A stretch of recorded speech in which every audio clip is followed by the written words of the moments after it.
بلغلی بینران وزیر دروی امریکا مارکو روبیو جارکدن لسر رولا کومن کو لجالی ایران وتین پشگیری کردن لعراق هشیاری دا او وکو آستن یک جدی لسر آرامیا هرمی بناف کرد.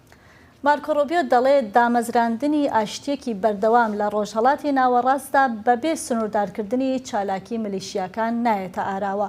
ئەو گروپانەی کە بەردەوامن لە ئەنجامدانی ئۆپراسیۆنی موشەکی و هەڵدانی فڕۆکەی بێفڕۆکەوان. راپۆرتێکی هاوکارم سەمیرا عەلیمەندی لەم بارەیە دەبینی.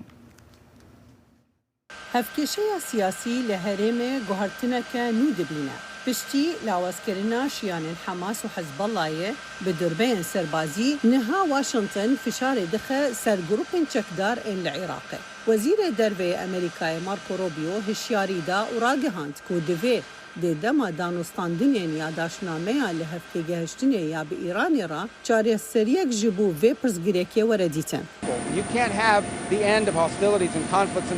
Avêtina mûşek û dronan ji Iraqê berdewam kin و بەشداری تەرۆرێ ببن مینا کو حماس و حزبڵاهی کردنە نەممکنە کو شەر و ئالوزیên لە هەرێمێ بەداوی ببن.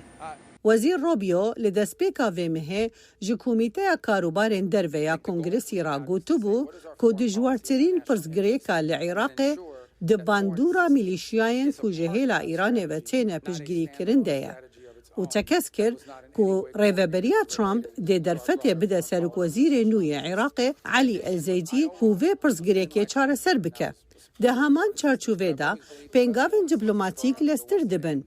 Wezareta Derve ya Amerîkayê biryara fermî ji bo berfirehkirina desthilatên Tom Barak şande Kongresî.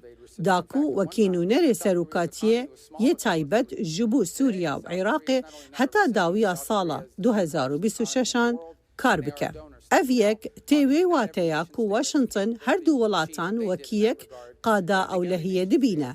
Hevdem li gel vê li gor malpera El Monitor Krîkor Derhagobiyan dê bibe balyozê nû yê Iraqê li Washingtonê û Peter Shia wê cihê karbirêkarê balyozxaneya Amerîkayê Joshua Harris bigire.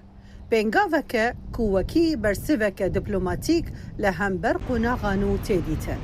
Semîra Elîmendî, Dengê Amerîka,